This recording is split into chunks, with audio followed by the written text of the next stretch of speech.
There we are. I've changed you around again. Thank you.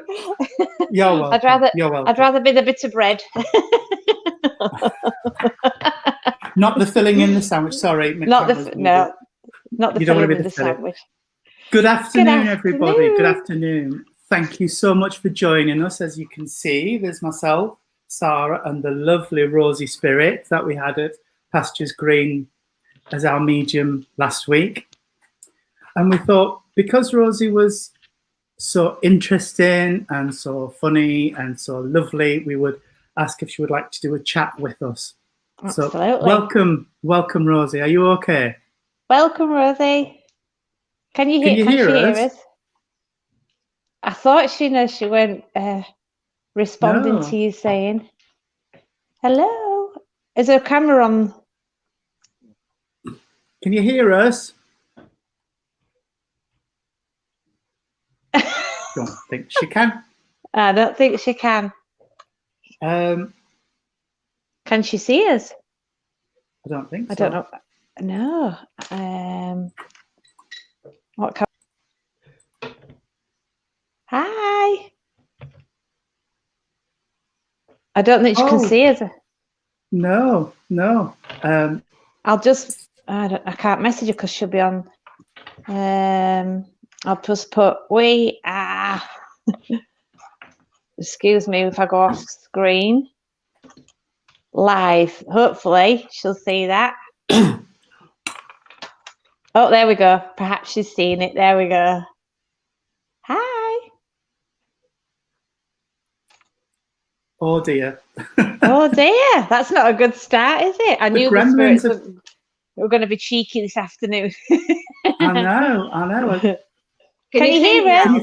Oh, can you see us? I'm so sorry. I forgot. I've just remembered to press the chat at the bottom. Sorry, I'm not going to turn my phone off. We just had 3 minutes of holding our breaths. Like, oh no, we can see. I was going blue. Can Rosie see us? We were waving, we were pointing at our ears. Never a good look, darling. Never a good look pointing at the ears, trust me. It didn't work anyway. No, we're all right now. I remember just now to press the chat, not do anything else. Oh, phew. We were just saying. I just got your message button, so that's all right. We're sorted. Okay. We were just saying we had such a lovely time on Wednesday with you that we would ask you back to do a chat with. That's so kind. Thank you. Thank you. Michael, my husband's just put a big laughing face saying, "Oh, hello, everyone." Yeah. Phew. I'm more fewing at you. So what do we do now? Quickly. Wow. Yeah. Well, before every great event, there's a blooming hit. There's a blooming hit. I think you're right first time. I think so too. So we've now set the tone for the rest of the short time we'll be together. It's downhill from here. It is. So I was just wondering if one of you lovely ladies, Sarah, would like to do an opening prayer. Okay, will do. Never done one before, so bear with and I'll thank you later, Tony. I bet. Private messages will be coming through thick and fast. Absolutely, they will.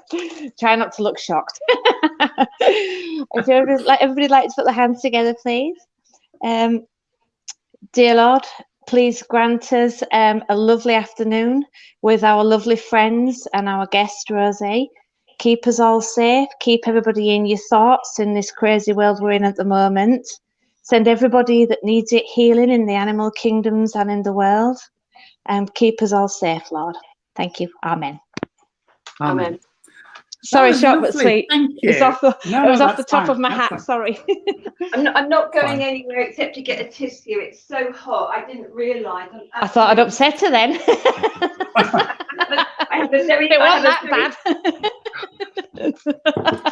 bad. As always with these short chats that we do, we just drafted a few questions together, but it's going to be fluid. So if anybody who's watching has anything they want to ask, please drop it in the comments, and Rosie will talk about it Yeah. Be nice people. But our people always are, Sarah. They are. It's true. We're very lucky, very blessed. We are. We are. I've only ever had one issue doing these live feeds, and that was quickly dealt with. But, it wasn't me. I've come back. I've been. It wasn't me. Everyone. It wasn't me. It wasn't Rosie. No, it wasn't. It was somebody who made a bit of a derogatory comment about what we were doing on screen, and oh dear. I found it quite insulting to the congregation that were watching. So we dealt with that issue quite quickly. I'm sure you dealt with it by wishing them love and light as you sent them on their way. I did actually. Absolutely. Everybody's entitled to their opinions. So there we are. It would be a sad world if we were all the same. Absolutely. So, Sarah, have you got a copy of what I sent through? No, my love, I haven't. But I'm happy. I'm happy to run with. I may have a question of my own when Rosie starts telling us everything. Right. I'm very ad-lib this afternoon.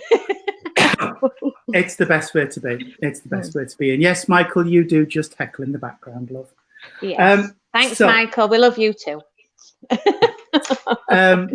So just for the people who are watching that don't really know you, Rosie, what would you like people to know about you? Okay. Importantly, I'm Leo with Sagittarius rising. Now, Sarah knows that my birthday's next Wednesday. In actual fact, it's the day that Marilyn Monroe died. You can tell, can't you, darling? She died. Oh, wow. Where did her spirit go? Where did it go? It must have landed somewhere. That's what I think.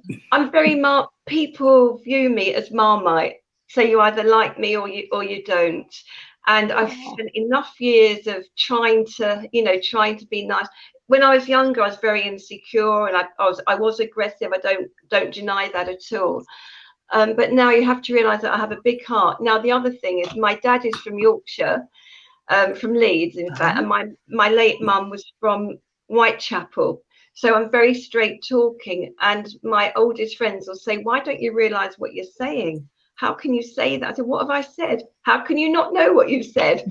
To me, I'm just as I am. And if anyone, I'm very happy for people to say, "Well, hold on, what did you mean by that?" And I can explain how I meant it. So, we all use the same words, but they mean different things to all of us. So what I'm trying to say in my way is that, it's about using words that everyone understands. And I'm very approachable. I don't suffer fools gladly, but I do my best. That's the good way to be, Rosie. I agree. Indeed it is.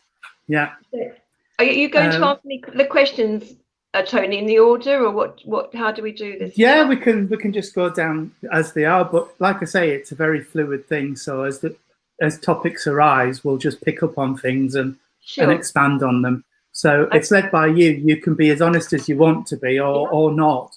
Or if there's a question you have a problem. I was just going to say, if there's something you really don't want to talk about, just say, and it's fine.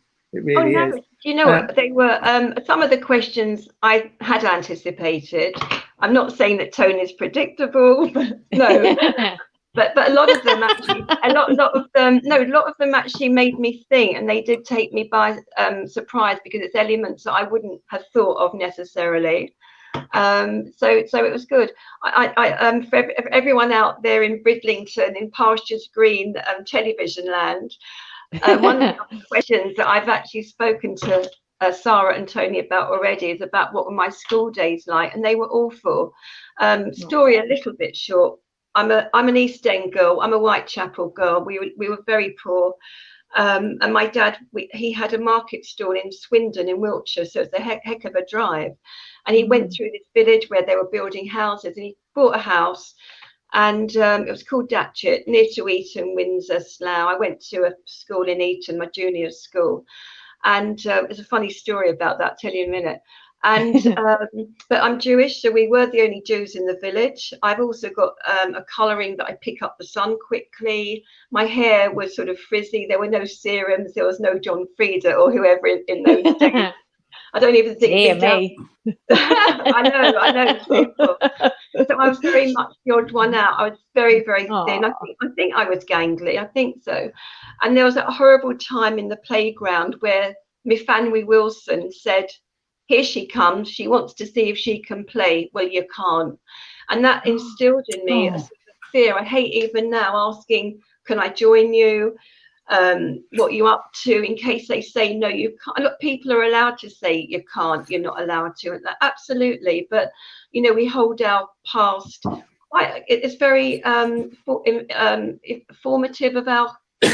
You know, we take it with us. We take it with us. Yeah. So yes, yeah. But it makes you stronger. It makes you stronger. It certainly does. You realise it's not actually your problem; it's theirs. It's just when you're young, it's difficult to get your head around that, isn't it? Definitely, it is. It absolutely is. So the next one, what advice would I give to myself? It's to embrace your uniqueness and be proud that you're not one of the sheep, that you're not one of the crowd. I mean, they say that sticks and stones don't break your bones, and and words can never hurt you, but the words do hurt you. It's what I said before. I think sometimes words can hurt you more than the sticks and the stones. Actually, absolutely, Tony. They stick in your head. Yes, and they leave worse scars. They leave worse scars. I think emotional scars. Yeah, they do. Yeah. Because. I had a bit of a tough time at school. I was born into an army family, so we moved a lot, so we didn't actually fit in. We never stayed anywhere long enough. And then I was obviously quite flamboyant and camp. So, like you, the words in the schoolyard were a bit horrible. So I can completely empathise. And the lesson of it's their problem, not mine, that came to me late in life. It does. I learned that one late in life. Yeah. You and me both. Yeah. I'm still learning that one. To embrace. What's that? Sorry. Embrace I was just going to say, your advice to yourself would be, your 12-year-old Rosie, would be to embrace the uniqueness. Yes, thank you. Yes, I do love that. I do love that. I do. I really do. Yeah. So then you put, how did you realize you were able to communicate with spirit? Well, you know what? Gosh, it's such a cliche, isn't it? But I really do wish that I knew then what I knew now. Bits and pieces happened. I remember I was about 8 to 10 years old, and I said to my mum, I've flown around the room. And she said, "Don't be daft. No, you haven't." So that was the end of that for many years. What else did I put on that? There were just things that happened and things that still sort of happen, odd things, but I didn't know about spiritualism. And I got married. I was in my early 20s. It's sort of normal stuff. What you did. 20s, had my children in my mid 20s. Got divorced in my 30s, and I had a great time. You know, I had a really, really good time. But there were still things happening. Anyway, I was a nail technician. I worked, and I was a heavy smoker, very heavy smoker at that time. I don't smoke now. But I was working in a salon that was converted from a regular house, but quite a big house. And I was in the back, you know, having a fag, as you do, if any of you did or do smoke. And I heard my name being called, and I went to the front of the salon, and they said, no, nothing. But look, your client's here. Do you want to sit down and start working? So I'm at the nail station, as we called it, you know, filing away. And I looked down, and this was round about 30 years ago. And I looked down, and I saw just the top section of a tabby cat. There was no head, no tail. It was really bizarre. This sort of dismembered body moving past me. And I told the girls, and they said, "Oh yeah, a cat. There was a dead cat. The cat was here, died."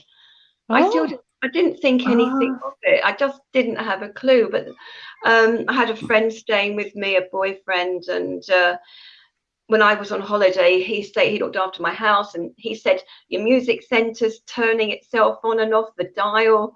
It's going around." He said, "I can't stay here. Your house is haunted." Just bits and pieces. He was obviously more. I said to him, "You sure you haven't?" I said, "Are you sure it's not the drinking spirits?" You know, he could knock it back, not a real spirit sort of thing. And then so that was how I first realized, and that effect, the effect that had on me, it just made me curious. I got to a stage where I was curious, but again, 30 years ago, I wasn't mixing with friends who really, we didn't do that. We just used to go out and have fun and party, and I used to get invited out on dates. It doesn't really happen that much anymore. And so it just made me curious. And the reason my mediumship developed, please interrupt me at any time because I gabble on. I don't have I just that's gabble. Fine. No, that's fine. So at the end of a disastrous relationship, which was verbally and physically abusive, a friend said to me, "Oh, for God's sake, so just get yourself to your local church and go and see if there's a medium." So so this leads into let's have a look. I mean, I've been to different circles and different groups, but I still didn't really. It was just something that I did. Oh, in the meantime, I know what happened. I went to a hypnotherapist to stop smoking because I hadn't been well, and I told the doctor I'm smoking 3 or 4 a day. It was like over a packet a day, and so I went to a hypnotherapist. And I was also, I told you, doing the nails. And I said to this hypnotherapist, his name is Lawrence Layton. And I said, you know, when I'm with my clients and they tell me they've got headache, neck ache, hand ache, I say, let me see if I can do anything. So I put my hands just above them in the place. And bingo, it would go. And I said this to Lawrence. And he said, you're a natural healer. He said, you should do healing. Wow. Like, what's healing? He said, well, I'll tell you about Reiki. So that led me onto the Reiki, which I did over 20 years ago. Although it was about a year later, which was last summer, I decided, although I had 1 and 2, I wanted to do my masters. That's not to teach, just for myself. And so that was how it developed. And let's see, what did I write by leaving? Oh yes, and how did it develop? Well, Tony and possibly Sarah, you're like this. It developed because I went to quite a lot of groups. I can always find places to join, and they either asked me to leave. I know it's really hard to get your handle on that, but they either asked me to leave, or I realized I wasn't in the right place. But all these little bits and pieces, you know, help you develop, and you realize where you do, and you don't want to be. That's very important, isn't it? When you the adversity gave me strength. That's what I want. So sorry, darling, after you.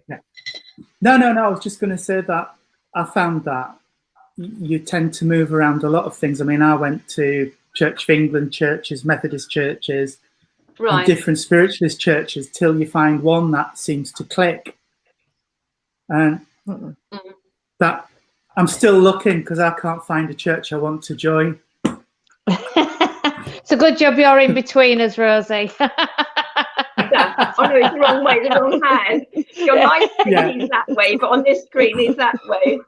Oh, I'm doing the wrong way as well now. Yeah, well, I was very lucky because I joined a church which we now a different church too, but I was very lucky that Jeanette was there and I followed her rather than the church. And so our church became this different church. So I was very lucky to find the right people to follow, and that worked out best for me. Very lucky. So look, we each find our path, and then what happened? Number 7 here. Do you remember the first message? I can never ever forget the first message, and I will tell you the name because his name is Mark Impey. He's quite well known on the London area circuit. And so I went into this church, and it was in February, and absolutely tipping down. And I thought, well, I don't really know what's going on. So I went in, and you know, the first row is the furthest away from the platform. And I sat in, turned to the right, went into the corner, put my head down, you know, wearing my Mac and my like puffer coat. And he was after a while, he said, as mediums do, you over there in the corner with your head down, and you think, oh no, no. Yeah. Oh yes, we've all been there.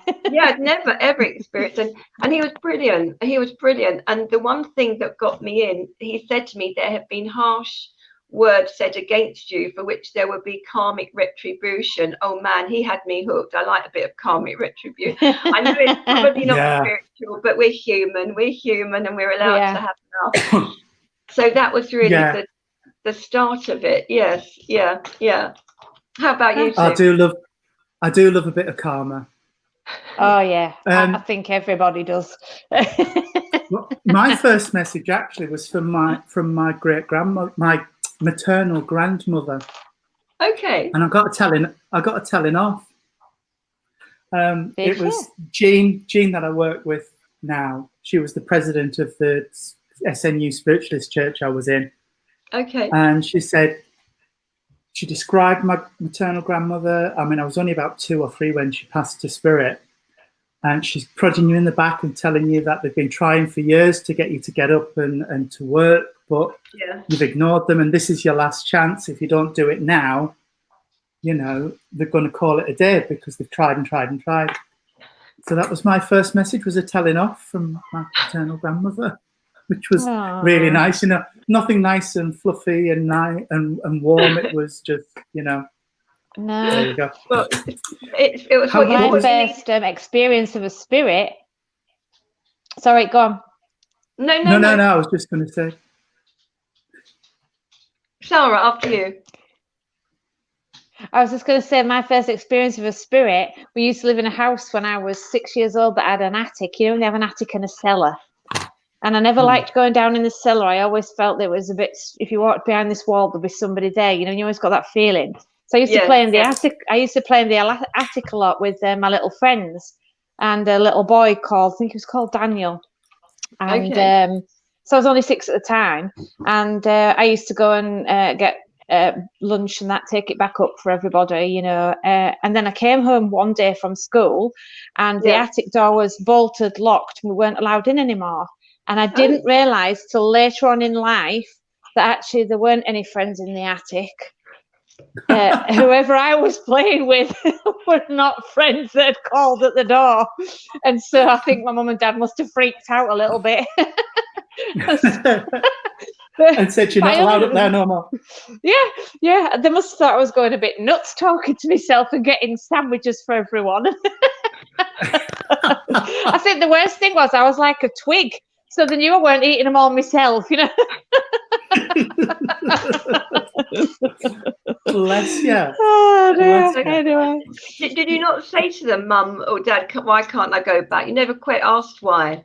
No, it was my dad was quite strict, my birth dad, and so you didn't kind of question. If he said no, you did as you were told. Right. So those were the days. Those were the days. Yeah, absolutely. Gosh, not like you see them now. No. Now you get, that's against my human rights that I'm allowed. Tell me about it.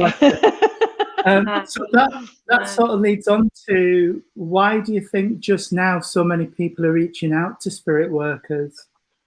Good question.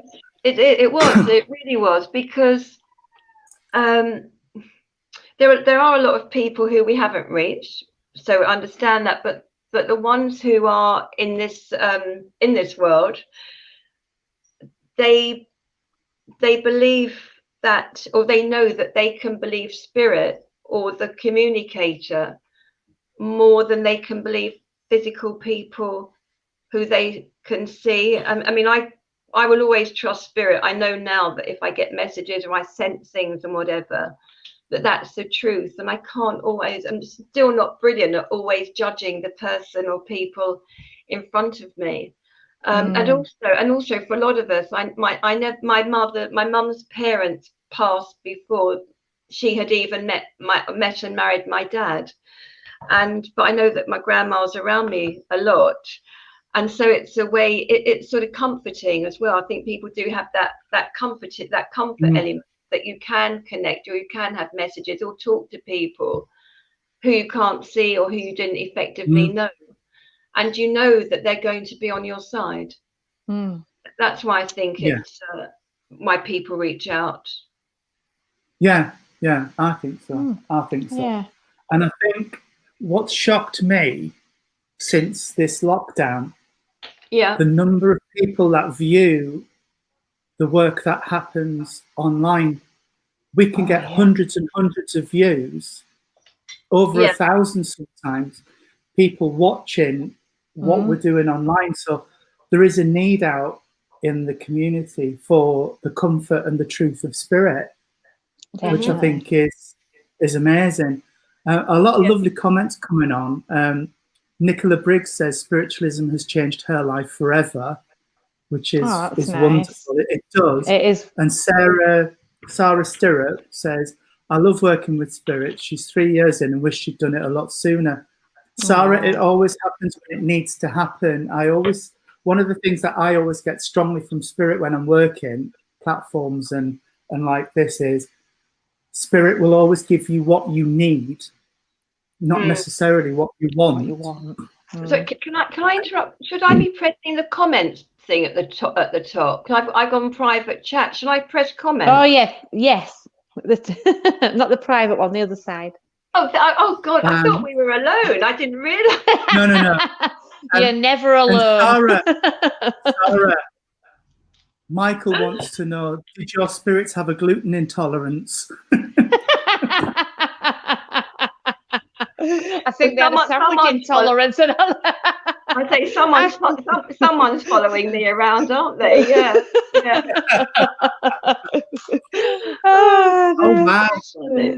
Michael's just put one of our services has gone to over 2,500 watches. Wow, that's amazing. Which is it blows my head. It's amazing. The power of the internet's phenomenal. It really is. Don't ask me to say that again. I nearly got it wrong, the word. Phenomenal. It's a bit like Worcestershire.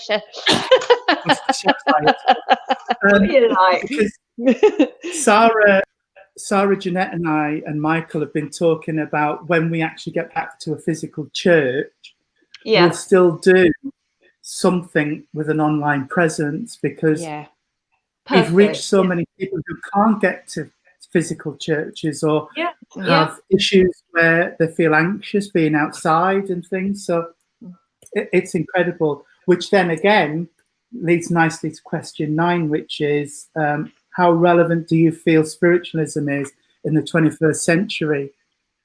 It's as relevant as the invention of the wheel, and then the invention of the car, because look, I'm not great with change, but I do it. I have to do it, or else you get stuck, don't you?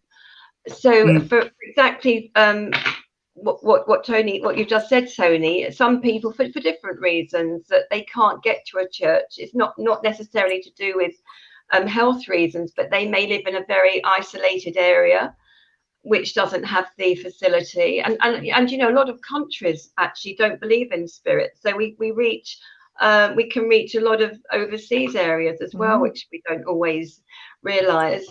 Can I just say, sorry, Sarah, bless you, Sarah Stirrup, I think you follow me on Instagram or something, don't you? Because your name's unusual. So, yeah, I'm sure I know Sarah from somewhere. Don't worry, there'll be no preferential treatment for Sarah Stirrup. I do. Yes, it's very relevant to now, because it gives you a chance to sit in the quiet. If you want to remove yourself from the hustle and bustle and all the so many questions going on and questioning of what's happening around us. So I think spiritualism to 21st century life is having allows you to go forward in the way that you want to. It gives you choices. That's what I think. Absolutely. Very much so. Very much so. And I also find. Oh gosh, I don't want to say this with sounding really harsh, but I don't mean to, that a lot of Orthodox religions are quite exclusive. Yeah. Where spiritualism to me embraces everybody. Everyone. Yes. regardless Absolutely. of creed, colour, gender, sexuality, anything, and it's absolutely phenomenal. I love it. I said it. That's what makes it amazing, isn't it? Yeah, you did. Well done. Yes. I mean, the thing is, there are a lot of religions who, well, to be honest, in my religion, I was trying to do some research for somebody, you know, in the Jewish religion, do we believe in the afterlife? Or you can't find a definite answer. And I think that's possibly part of what Tony is saying as well, that you can't, in all what I'll call organized religion, mainstream religions, you can't get answers. And really, if anyone's thinking that I'm wrong, trust me, I'm not. I'm good at researching. I'm good at clicking. There's no definitive, because within my religion, there are lots of different facets, if you like, lots of different groups within it, and everyone thinks slightly differently. So you can still have the religion that you were brought up with. No one's telling you to get rid of that. Whereas I could be wrong. No. But I think a lot of religions want you to stay with what you've got and not embrace any other thought. But with spiritualism, it's not saying you only can be a spiritualist and nothing else. We can be whatever we want to embrace, whatever we're comfortable with, you know. Like our church is a Christian spiritualist church, but we would welcome anybody from any other religion to come and worship with us and serve and sit with Spirit.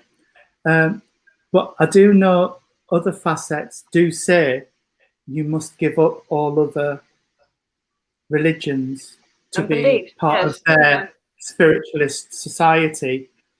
So that's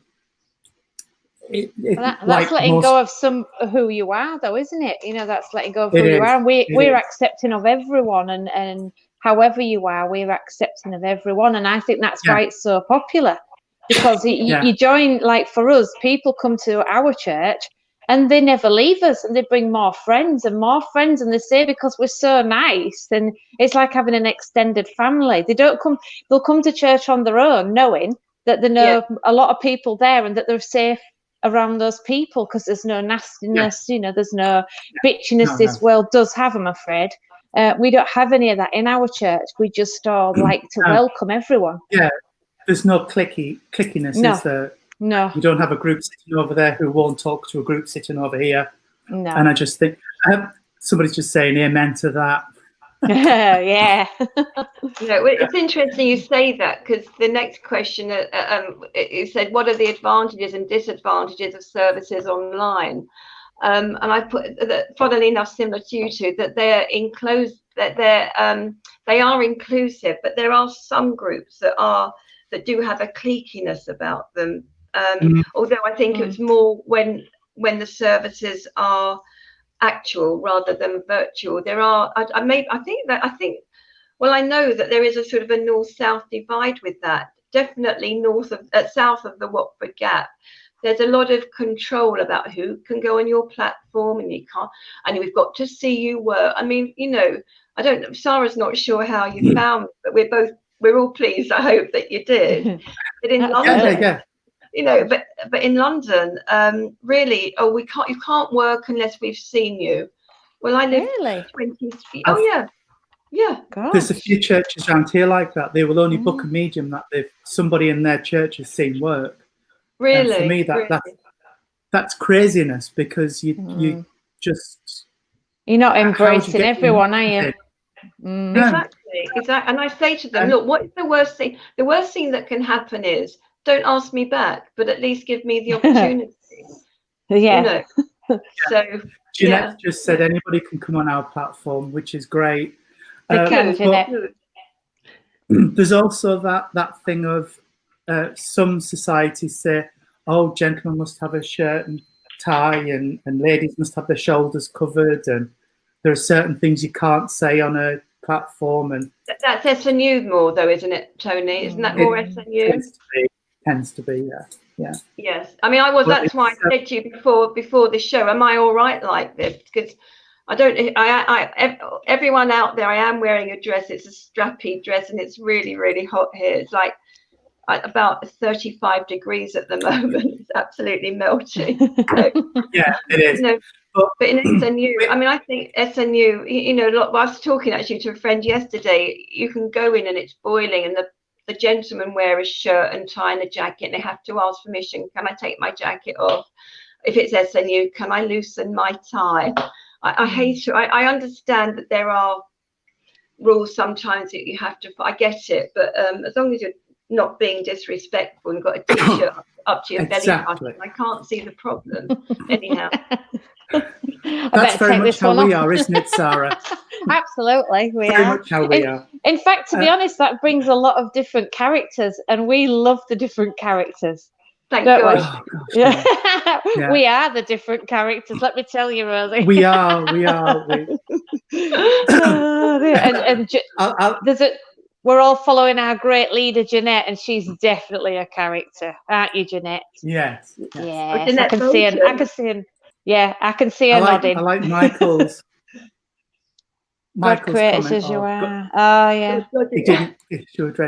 Gillian Attenborough does say, though, it is polite to ask if you can take a jacket off, but I get it, but, you know, it takes it a bit too far.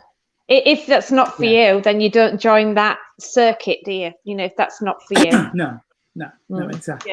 Yeah. No, I understand. Hi, Gillian. Hi. I don't mean to be controversial, but you know, this is the church. All religion, churches are failing. Except last year, so well before the lockdown, I was reading that in the centre of London, in the city, not the West End where Selfridges and stuff are, but in the city of London, where you've got the Treasury and Bank of England, that area, there are some gorgeous churches.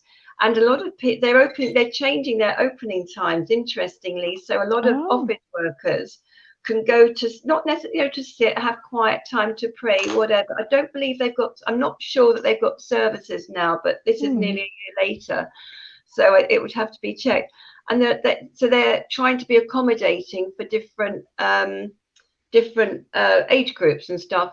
But, you know, I do understand what you're saying about asking for permission, but quite honestly, you're putting these rules into place, which I do believe that age group, first of all, they'll know how to behave because they're city types, and secondly, you're kind of fracturing, you know, putting sort of a fracture in place. It will stop people coming to church. So it's not just a spiritual church, which I do think a lot of people who don't know that we can be younger and fun and whatever, they have an idea of older ladies with a rinse and maybe reading dog-eared books or knitting or whatever. And it's important to be, I think, to be able to show that, you know, hello, it's 2020, we're up there with you. You know, that's my belief. Sorry, that's what I feel. No, I completely agree. The number of churches I've been into where the energy is more relaxed, the congregation age varies from, like you say, your older generation, 70s and 80s, down to teenagers. Like ours, and that's Tony, amazing. Yeah, our church is like that. We range from the really older generation, my mum's generation and above, down to young teenagers, and it's wonderful. It is. Yeah. And Jeanette agrees with you. She says, "You're so right, Rosie." Oh, which I think we've exhausted that point. All right. Just to sort of round it off again, I think what this experience of the last few months has taught us is there is a place to incorporate the IT side of it, the virtual side of it, along with physical services. We've just got to have a talk about how we work that and make that doable so people can enjoy our services online as well. Absolutely. So what things are you grateful for in your lifetime, Rosie? In my lifetime, well, I'm a lucky girl. I've done loads of stuff. I don't mean this to sound conceited, but I do wish I got into the movement many years ago, but I wouldn't have had the whole experience to call on that I do now. And I won't go into details about my life, but I know quite a lot of stuff from traveling. I've got a naturally curious mind, and so if I hear something, whatever it is, I mean, there was a great program a few weeks ago on BBC Two. You can probably catch it up. It was called something like Sacred Spaces in UK or Great Britain. So I started to watch that, and it takes you to Stonehenge and Avebury and the churches, and it's really, wow. Yeah. So I'll look for it. I know I sent it to a friend, so I'll find it and I'll send it to you on Messenger. Lovely, thank you.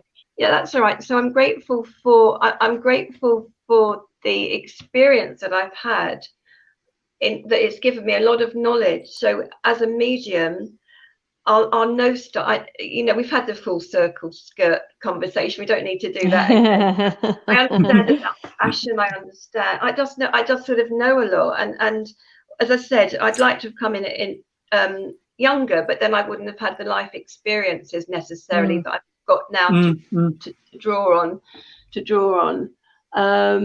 Let's have a look. And yes, and as well, it's hold on. I've just nearly answered the Oprah question, and I'm grateful, and I'm grateful for being able to show people. Oh, I know. I'm grateful to show people that you're not always. You can't go by face value. There can be a lot more depth to people, and that includes me and Sarah and Tony. You can't judge a book by its cover. It's absolutely impossible. So by being older, I'm grateful, as I said, having the experiences. Yeah. And actually the last question, unless anybody who's watching has questions they want to put into the comments. Jeanette, do you have a question? I read a book by Oprah Winfrey, and she says she went on this talk show, and the guy interviewed her, and then his final question, he said to her, Oprah, what do you know for sure? And she said it absolutely floored her. She couldn't answer the question. She said, I need to go away and think about this, because she says there's so much she knows for sure about God and about how she was loved and things. So she wrote the book, What I Know for Sure. And it's a really fascinating book if you want to read it. Yeah. It just goes through all of the little things that she finds joy in and that she knows for definite in her life. So, Rosie, what do you know for sure? Which, you just totally gave me a memory. I've got just two things to say, and they're not very long. Everyone will be happy about it. No. Take as long as you want. I'm actually quite green-fingered. I'm not sure if you can see this. Can you see that plant next to me? Oh, wow. Yeah.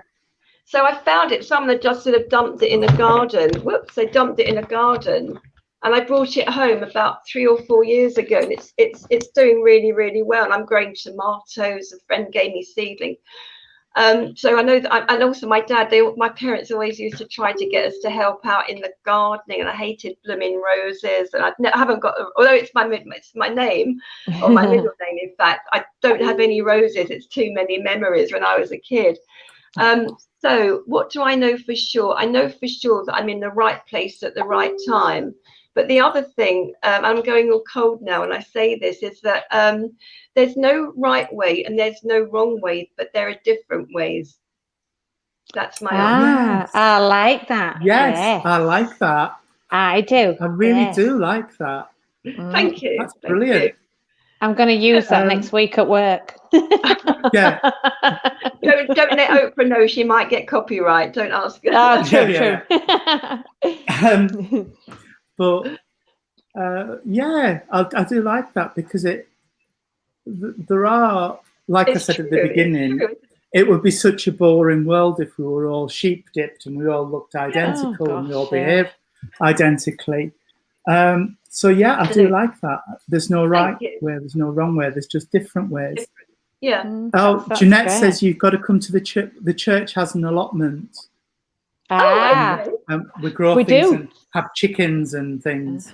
Wow. So okay. When you come up, you'll have to come and see us. Definitely. Yes, Does anyone else I'm not green fingered at all.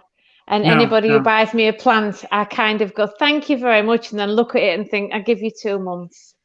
You know, I do, honestly. I literally, is what I say to them, I'm sorry, but you've got a month. You know, I think I killed them with kindness. Well, so I overwater them. I was just going to say to you, apart from, I've got a huge, massive hydrangea outside, and just before I came on air, I ran to the kitchen and filled up the watering. You shouldn't really water in the heat because it can burn stuff, but it was absolutely gasping. All the leaves have turned over. Oh, bless it.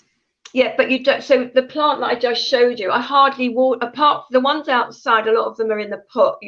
I've got drip trays. I put the water in the drip tray, but I've got 3 inside, and I hardly water them. And I do the orchids. I've got 3 orchids. Let me show you. One's having a baby. Look at this. This is amazing. Oh wow, baby orchid. No, it's true. You do get baby orchids. Oh yeah. They do. Yeah, they're amazing. Yeah, you see, mine don't live long enough to do that.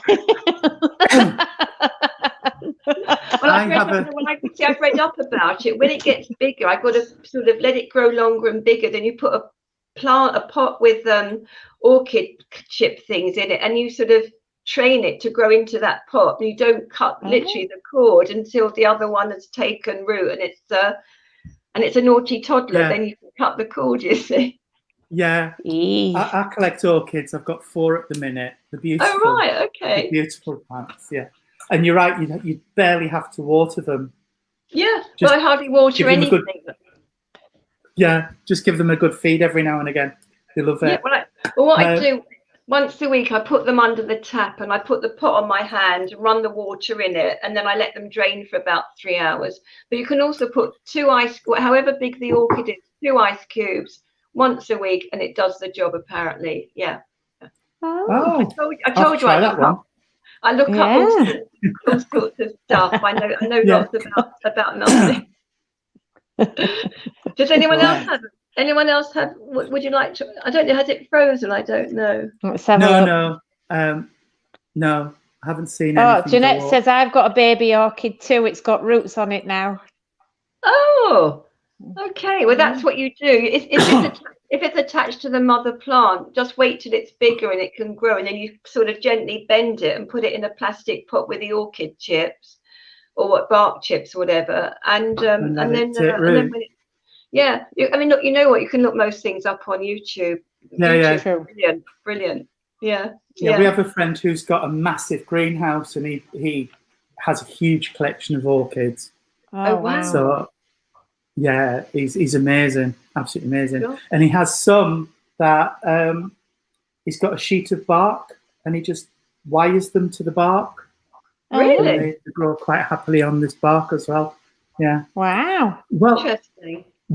If nobody else has got any questions, it's been an absolutely wonderful time. I've thoroughly enjoyed it. You've been an absolute pleasure. You have. It's been absolutely joyous. Thank you so much for. We knew it would be, didn't we, Tony? We did.